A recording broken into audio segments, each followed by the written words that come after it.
Don't get blinded by the light from fame. We're all ordinary people at the end of the day. We make decisions, some good, some bad, but we all pushing for things we never had. Ordinary people with extraordinary ways. Yeah. Everyday people trying to make a way. It's just us. Hello, welcome to It's Just Us. I'm Charlene Bowden. Thanks for joining us today. Joining me is Reverend Stephon A. Ferguson.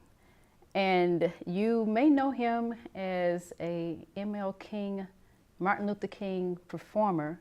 He's also a motivational speaker. He is an associate pastor at Greater Piney Grove Baptist Church here in Atlanta.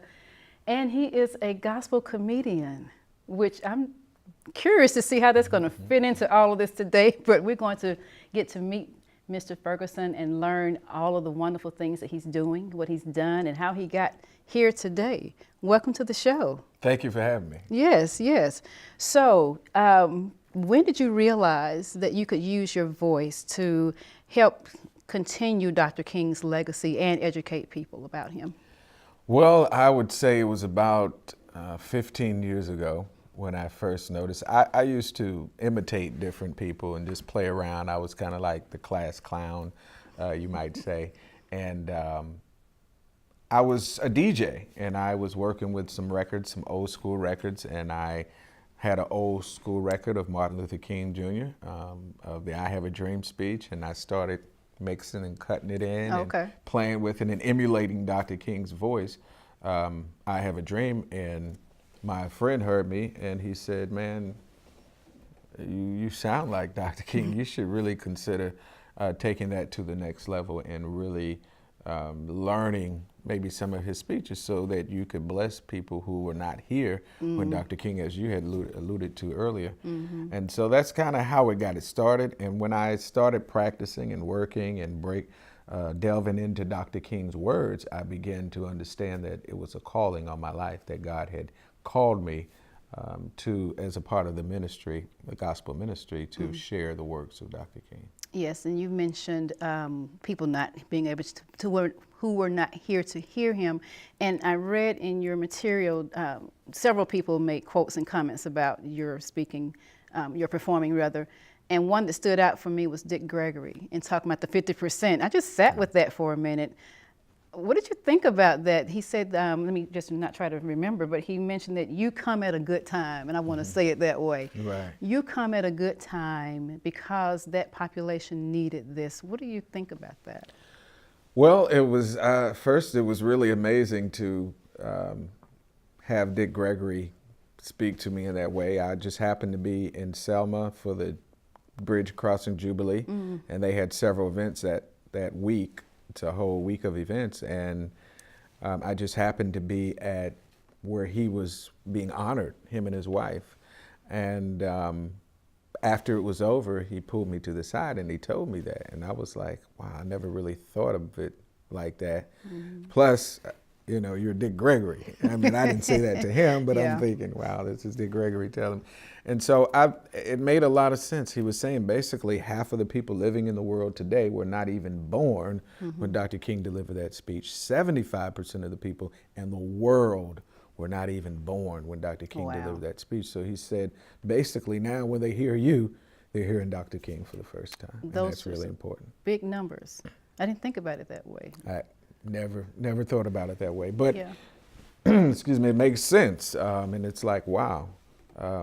So this is a gift that God has given you to help to reinvigorate and to carry on those words. And what are some of your activities, your community activities that you are able to share in?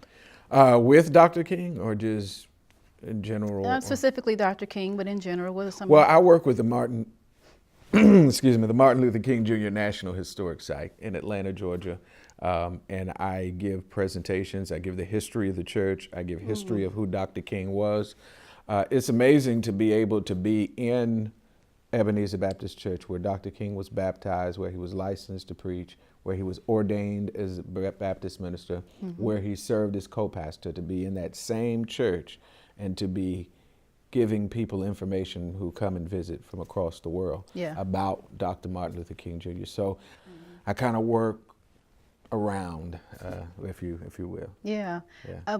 So Reverend Ferguson, just in your research and all of the different things that you're doing to help carry the legacy on, how has it impacted you personally, and or have you found out some things like you mentioned the drowning Right. that were like, oh my gosh, I didn't know that, and you're just really uncovering the layers of information? And that's a perfect way to put it, because that's exactly what's happening. I've been working with Dr. King for 13 years, and I'm still I'm always going to be growing, but I have found things that just have been amazing. Now that I'm going to continuing my studies at Morehouse School of Religion, just working with the different elements, I've gotten deeper into who Dr. King was. And on the surface in many areas of Dr. King's life, but when you start getting into the philosophical and the theological aspects of who Dr. King was, and start learning about the philosophers, the thinkers, the theologians who inspired Dr. King and who actually influenced his thinking, that's when it gets really deep.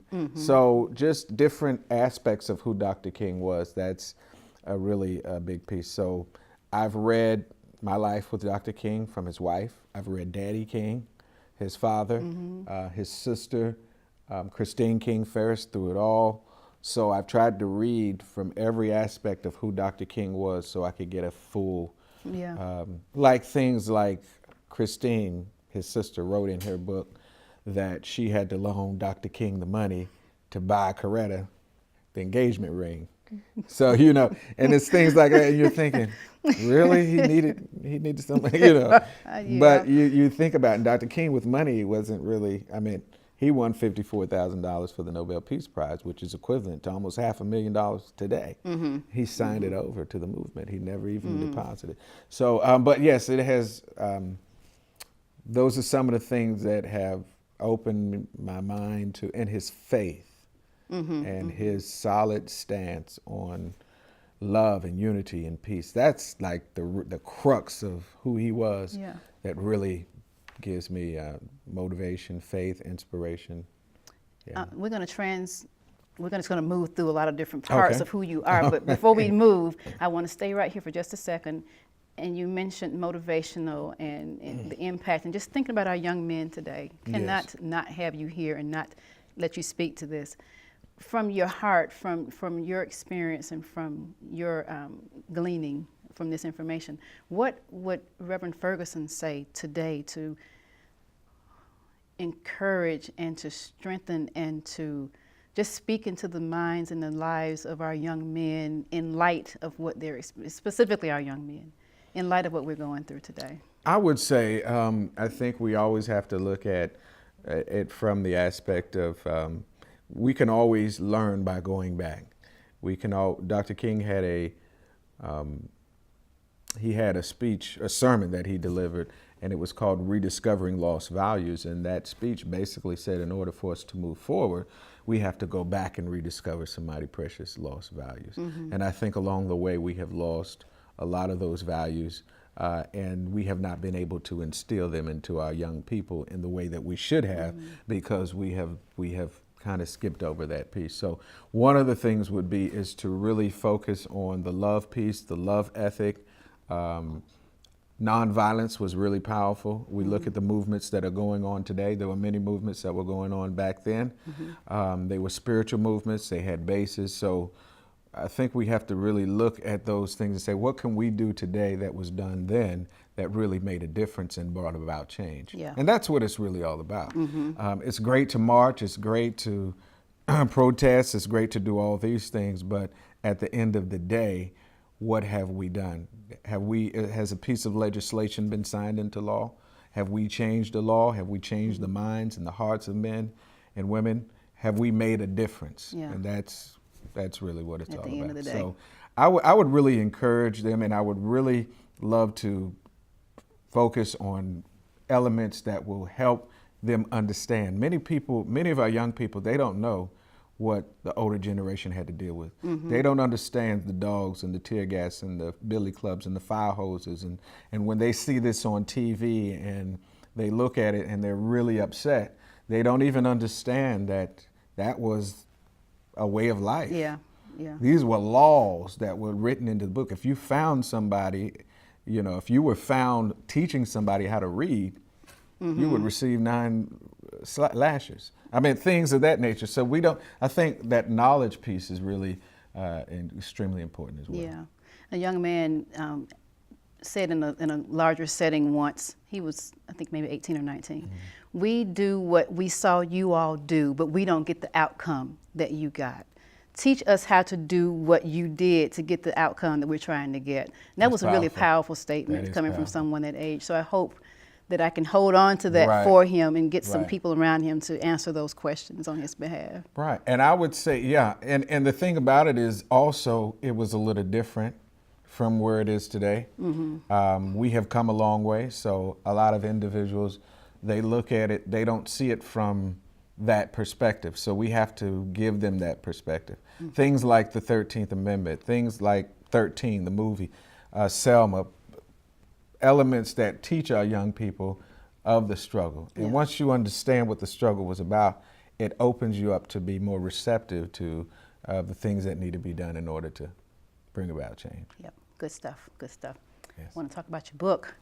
All right. Tell me about it, Divine Revelation. Relation Tips, I'm sorry. Yes. Divine Relation Tips is a book that we published in April of 2016 of this year. It is based on a number of inspirational pieces. I basically took personal quotes that I had written, and then I took and basically made them sermonettes and really talked about and got into depth with them. Each of them also contained a scripture, supporting scripture. So this book is comprised of things that will help you in everyday life. It deals with motivation, it deals with inspiration, whether you're dealing with an issue, a situation, a problem, a circumstance, a condition. You could go to this book and you can find inspiration and also supporting scriptures that can help you to work and deal with whatever you're dealing with. Good, good. So we're out of time. However, I did mention that you are a comedian, and you're a gospel comedian. So everybody can stay tuned and be a part of this. Either one of your characters, because I know you have several characters that you pull out, would you please tell people where they can find the book, give them your contact information, and either one of your characters can join me right now and do that. Okay, I'll go into Dr. King. Okay. Well, thank you kindly. Divine Relation Tips is a book by Mr. Stephon Ferguson. You can certainly find it today. You can find it at thedreamlives.com. Now, when you go there, just click on, I think it's, what is it, Hilda? I think it's right under the home button. You can go down there and you can just click on there and it'll take you to the page. It's only $10 plus $2.99 for shipping and handling. That's very cheap, but for what you're getting. So this is Dr. Martin Luther King Jr. encouraging you to go to thedreamlives.com, buy Mr. Ferguson's book here, Divine Relation Tips, and I'm certain that you will be truly blessed. Thank you. You're welcome. Did you? That's what you wanted me to do. That's what I wanted you to do. I'm just trying to figure out who I'm supposed to thank for being here now because you closed out with someone else. I've had a great time. Thank you so much for joining me. Thank you. I really appreciate you having me on the show. Yes. It's just